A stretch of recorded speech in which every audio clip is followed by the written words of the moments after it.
This week on Act Out, Est La Vie, Water is Life. From the deep bayous and what's left of the Louisiana wetlands, we take a look at the indigenous-led camp standing in the way of the Bayou Bridge Pipeline, the benignly named crude oil project threatening huge swaths of waterways and some of the state's last line of defense against climate change. And finally, Lady Justice stands alone, silent by a shattered throne. From tweets to marching in the streets, this is Act Out. Rockets! Blockade! Bulldozers swarm outside the checkpoint gate. An orange flash broke the hush and blew me into the street. I awoke next to the body of my baby. No!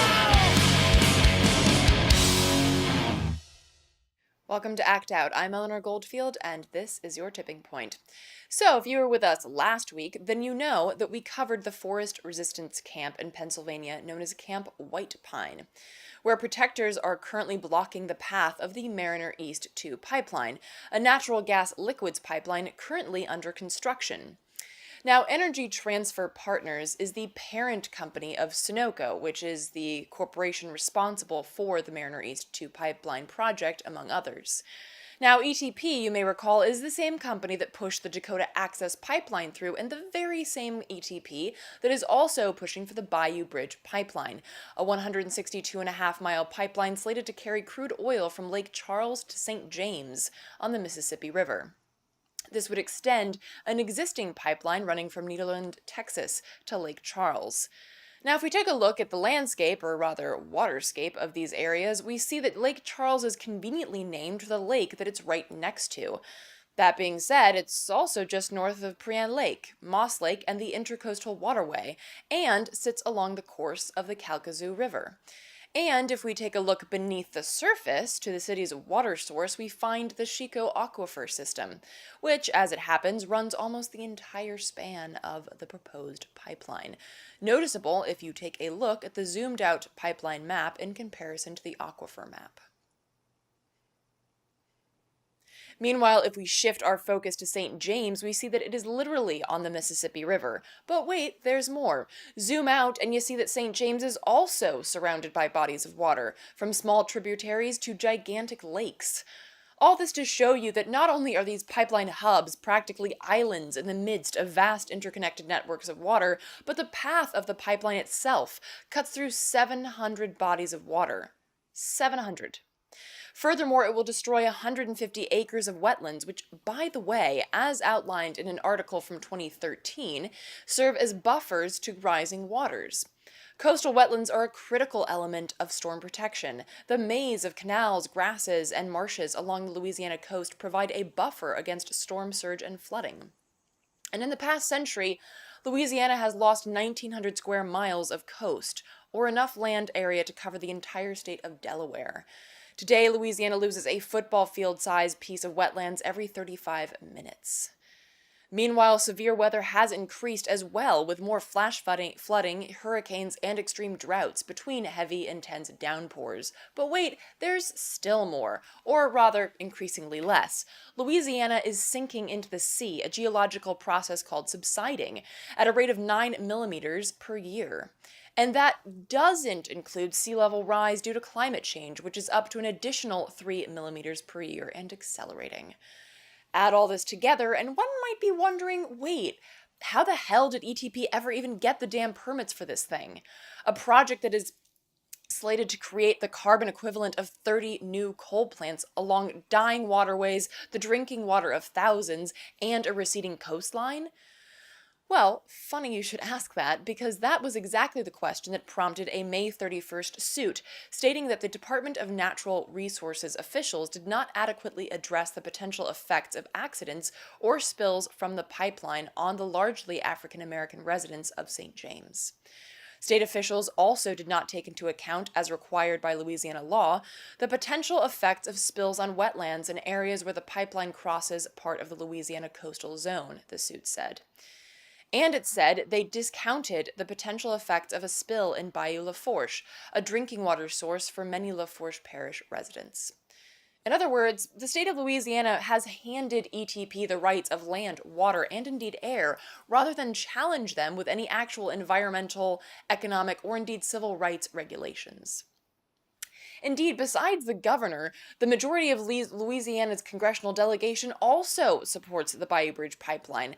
And as coincidence would have it, a Louisiana rep and a Louisiana senator rank 11th and 12th in the top 20 oil and gas money recipients for 2016.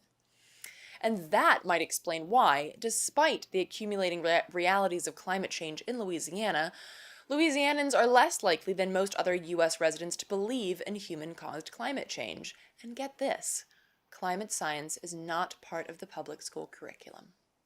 It's not even a part of the goddamn curriculum. But hey kids, if you're lucky, you might get a visit from Petro Pete.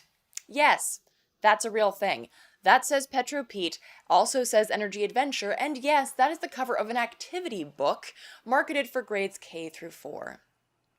If only Petro Pete were big enough to form a land barrier to mitigate rising sea levels that are definitely not happening because definitely not climate change because America. I sometimes just can't even lace my colossal disgust with enough sarcasm to get me through the segment. Anyway, you may not be surprised to know that the sludgy marriage of pipelines and political bribes is not just a Louisiana problem. Just last week, a D.C. judge found that FERC, the Federal Energy Regulatory Commission, failed to consider the impact of the Sabal Trail pipeline's added greenhouse gas emissions. The Sabal Trail pipeline is a 515-mile natural gas pipeline that runs from Alabama to Florida, that FERC rubber-stamped and which became operational earlier this summer. And greenhouse gas emissions, by the way, were just one in a long list of environmental concerns, including the potential contamination of the Floridan aquifer where much of Florida gets its drinking water. Still, FERC ignored all of those warnings and gave Spectra Energy the go-ahead anyway. I wonder, could it have anything to do with the fact that Phil Sutter, the spouse of Maggie Sutter, an official at the Federal Energy Regulatory Commission, who led the review for 2 gas pipeline projects by Spectra Energy, is a paid consultant on a related Spectra project? Or how about the fact that in 2013, Florida Governor Rick Scott signed into law 2 bills designed to speed up permitting for what came to be known as the Sabal Trail transmission? Or the fact that Scott owned stock in Spectra Energy that was reported to be worth $53,000 a few months after he signed those bills. And if you recall from last week's show, which, as I'm referencing again, we will also link to, there were numerous deficiencies in the Mariner East 2 pipeline permits granted by the PA Department of Environmental Protection. And, well, according to state records, more than $7 million has flowed from the oil and gas industry to campaign coffers during the last 5 years. Again, for more on the situation unfolding in Pennsylvania, check out our episode from last week, but this week, we are focusing on Louisiana. And as the Bayou Bridge Pipeline literally greases the palms of lawmakers, we take a look at those standing and camping in its path. The Est La Vie camp, or Water is Life in French, was established earlier this summer to directly combat the Bayou Bridge Pipeline project. Cherie Foytlin, a southern Louisiana resident and water protector, joins us to talk about the camp, the legal battles, tactics, and the power of indigenous-led movements to protect land, water, and air. Take a look. The Parish Council for St. James, which is an environmental justice community, but it's also the name of the parish, had already agreed back in May to have the Bayou Bridge Pipeline come through. And the community did not know about this vote. So they really raised the alarm, and bless their heart, they did so much organizing to get people together and to ask the parish to resend or rethink that whole vote, which they did. I mean, it was amazing because that's never actually happened before. So that was just the fact that they got the new vote was amazing. But the vote happened last night after a public hearing. The frustrating thing was that Energy Transfer Partners had done a informational meeting about 2 weeks ago. It was supposed to be a public informational meeting. When they came, they handed out basically Xeroxed or copies, printed copies of their website, and they refused to answer one question, not one, for the community itself, right? That's when they had the opportunity to talk to the community. They would not do it. Last night, at the public hearing that was set up by the parish, the entire community had 15 minutes to make their case as to why the Bayou Bridge Pipeline should not go through. 15 minutes. Then what was supposed to happen according to the agenda was after the regular meeting, the parish meeting that night, they were going to have a vote on whether to rescind or to keep it the way it was. So what happened was when we came back, we had a 5 minute break after the residents pushed it to 30 minutes, but we had a 5 minute break. When we came back in, they said, you know what, we changed our mind. We're going to take a vote right after we read the minutes from the last meeting.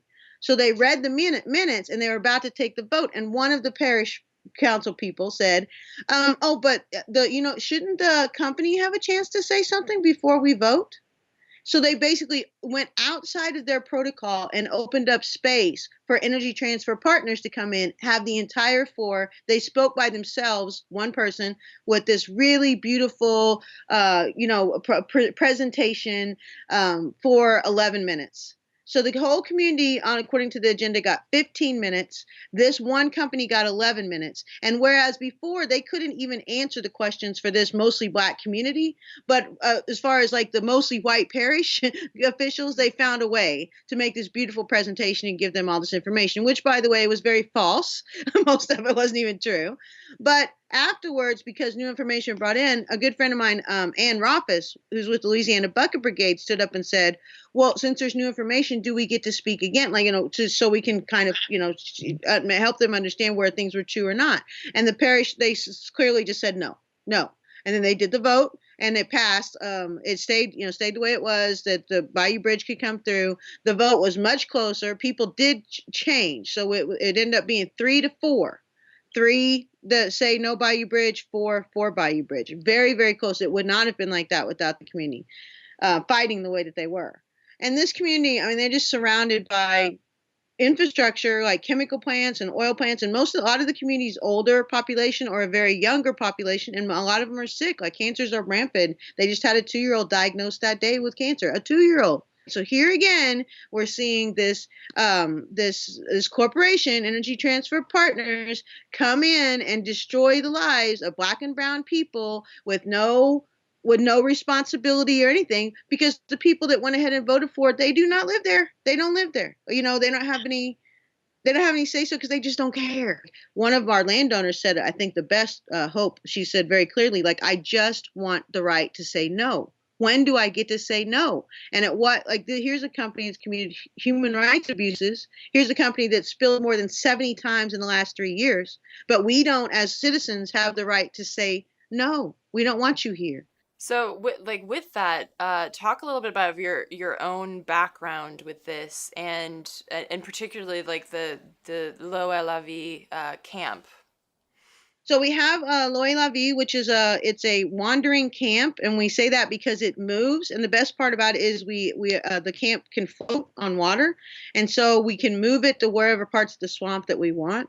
And the reason we did it that way and that we are a moving camp is because the Sheriff Greg Champagne, who's the head of the National Sheriff's Association, and he very clearly laid out, he said the problem with Standing Rock was that the police did not get out of the way to allow the public to do what they needed to do to clear the camp, meaning he would encourage vigilante justice upon the water protectors. So we know that we happen to live in an area where that's very easy to do, is get people up and ready to be violent, right? So this camp is actually movable and very well hidden.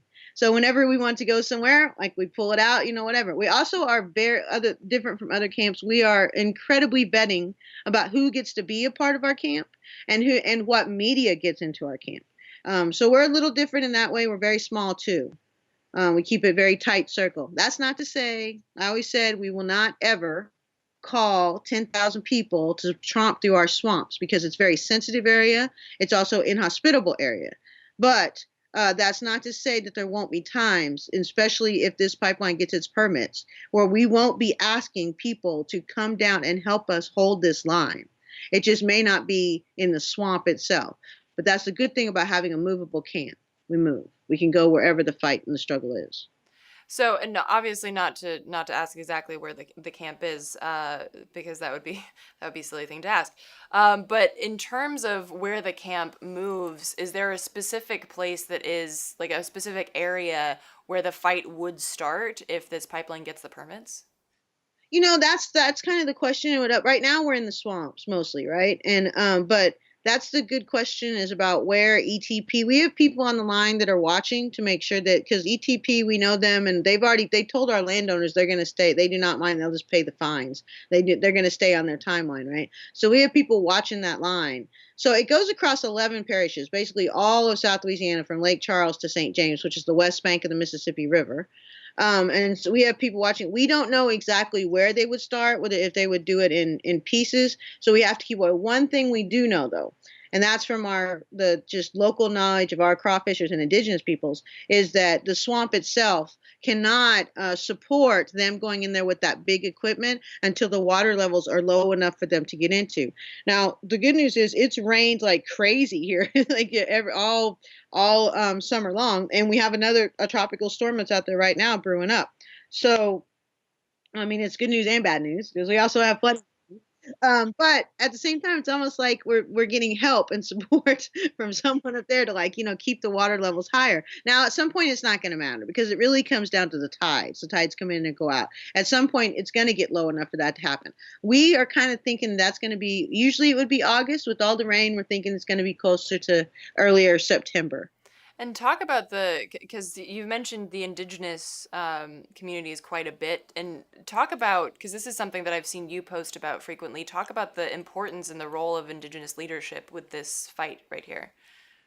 Oh, wow. Yeah. So when I say indigenous groups, I'm thinking of the Homa, even some folks are Chitimacha, the Occupy, and the Pontoshane, way down deep south. And these are communities that historically have been pushed, like they would have been in upper Louisiana and pushed bush basically to the end of the earth. And then as the water rises, the earth underneath them is coming from underneath. So these are related to the first climate refugees in North America right now, which is the Choctaw, Biloxi, Chitimacha. And so, but there is one thing that we know historically that also happened during that time of colonization, which was pretty early on, is that those swamps helped provide cover and protection to indigenous communities. So, like I said before, like that, just even the way that we're moving and where we're at, that is a historic, almost connection to what's happened in the past. Also in those swamps is where runaway slaves would go and congregate before they make their head north. So of course, those swamps are like the mother for us, like they're going to protect us and keep us safe. So of course we're going back to that place. Also, again, if this pipeline goes through, it would go under Bayou Lafourche, which is a beautiful bayou in South Louisiana. But all those communities down Bayou Lafourche pretty much are either black or brown communities, all the way straight down until you get to the Gulf of Mexico. So we're talking about sacred spaces and water. I do believe water is life. We're talking about actual life of these communities that have just bore the burdens for so long of energy production in this state. And with that as well, like the idea of this movable camp, it's a very interesting and like unique tactic. One of the other tactics that I understand that you're using is the injustice system, as it should be called. So there's a lawsuit that also includes your daughter, and there's a lawsuit that was filed on May 31st. So talk about this tactic of also using like legal means to fight the pipeline. Oh, definitely. As much as possible, we use the courts as much as we can. Because those laws. The thing is about Louisiana, the laws that protect the water and the land are actually there. They're there. It's unfortunate that the people who are supposed to enforce those laws have no will to make those laws. Of course, the law doesn't have any teeth. So what we're doing is we're pushing for action on the laws that are already on the books. For instance, with the Department of Natural Resources, who went ahead and gave a coastal permit to Energy Transfer Partners, then our plan is to go back and say, you did not, we asked them first, we did a formal appeal, but that went nowhere. Like, you did not take into consideration the effects of this corporation would have on, or this pipeline with this corporation that would have on our swamps and our bayous, right? And so that's like it's basically putting pressure on them to do what they're supposed to be doing to begin with, right? Through the court system. The same thing, my daughter Jaden, she's 14 years old. She's a freshman. She's in school right now, but she's a part of this case called Our Children's Trust case. And what they're doing is there's 21 youth, and they're suing the government for inaction on climate change. Not just for inaction, but for actually exacerbating, causing climate change. Because they've known for 50 years that this climate was changing. Exxon them, they knew for 50 years that humans were pushing this climate to change at a faster rate, right? But they have done nothing, and in fact, actually worked harder and done more to cause destruction for the climate, right? And so these kids are basically saying, not only do I have a moral right to have a clean planet and clean water and safe water, but I have a constitutional right under the Constitution to have property that actually is worth. Like it's where we're living right now. Like, like I said, we've had water in our house more than one occasion. Probably will happen again because and we the worst part about it is we do not live in a flood zone. I hear a lot of people will see it on Facebook and they're just like, oh well, just move. First of all, now I'm paying way more in insurance and my property values have dropped, right? And then the idea that we're living in some kind of flood zone, that we knew this was going to happen or something. No, we didn't live in a flood. That's why we don't have flood insurance, because we're not required to have expensive flood insurance because we don't live in a flood zone, right? So this is part of the problem, is we're flooding in places that never flooded before. Part of that's because of climate change. 30 to 70% of that, according to studies, is because of the oil industry cutting canals for pipelines and other transportation through the wetlands, which takes away that sponge that's here to protect us from things like hurricanes and floods like that, right? So we're seeing like a perfect storm, right, of destruction that's here. And these kids, I'm so proud of them that they're fighting back to try to protect, not just here, but in different parts of the country.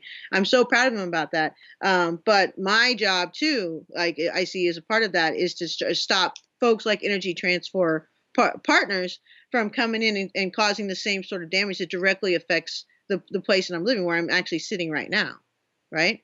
So we'll use whatever means there is to stop this pipeline. I can guarantee that.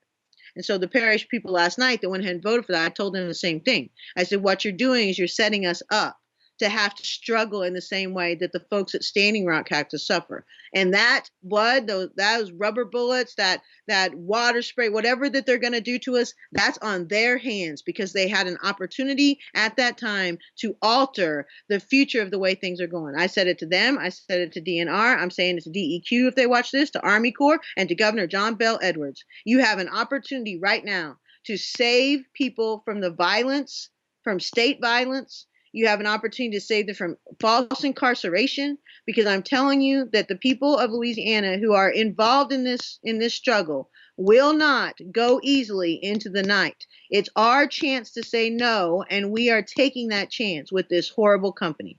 I don't know of another company that deserves a no more than Energy Transfer Partners. For more information on L'Eau La Vie Camp, visit them on Facebook at Facebook/L'Eau La Vie. And remember, that's French spelling. Check out the YouTube description for a direct link in case you don't want to spell it. You can also find them at nobbp.org. And now, before we wrap up, a little spoken word to bring us home.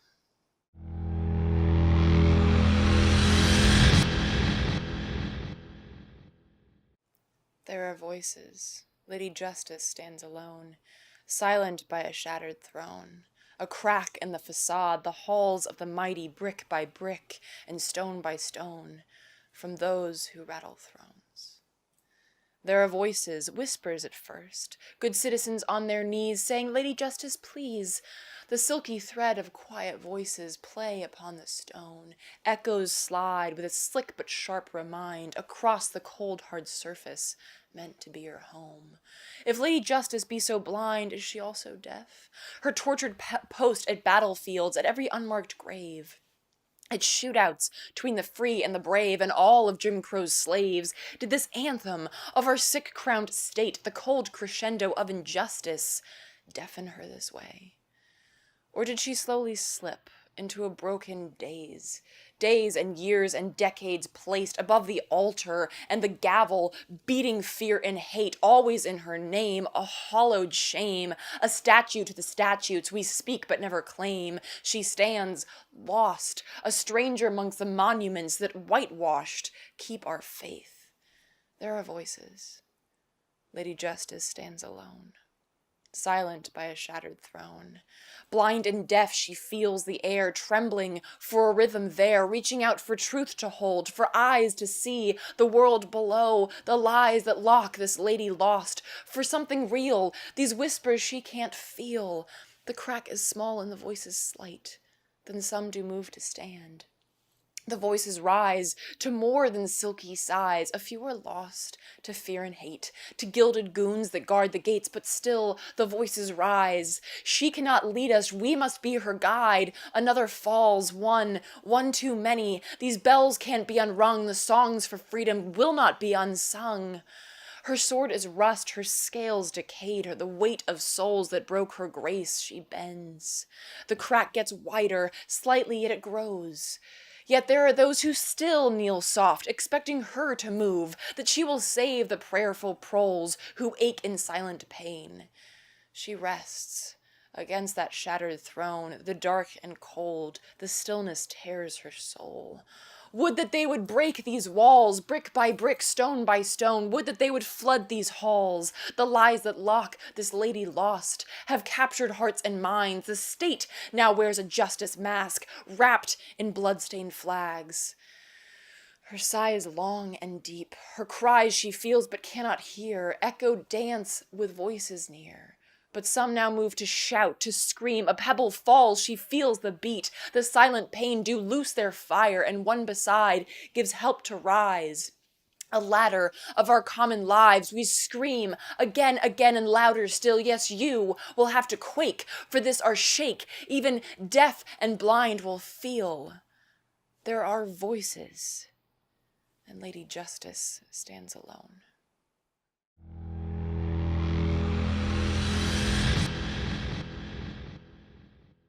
And that will do it for this week's Dose of Dissent. Thank you so much for watching. Please spread and share this with all of your friends, foes, and people you don't know. Check out the last slide and the description to see the sites mentioned in this week's show. And for continuous updates throughout the week, be sure to follow us on Twitter and Facebook. Also, for all of you podcast listeners out there, the Act Out podcast comes out every Friday, available on iTunes and Libsyn at actout.libsyn.com. From the Devil's Den, good night and act out. And real quick, to keep independent, non-corporatized media like this show going, donate at Occupy.com/donate. If you'd like to donate directly to Act Out, visit Patreon.com/actout.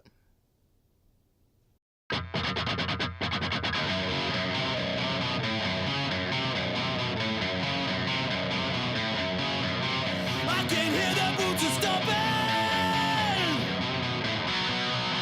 Come on, boys, let's get some rocks to throw. I can't stand to hear my father cry anymore. Time we left one of you motherfuckers dead in the road. We've been backing up inch by inch. We got nowhere else to go. It's been too many years since you pushed and shoved my shove. I'm not a violent man, but I will kill for one.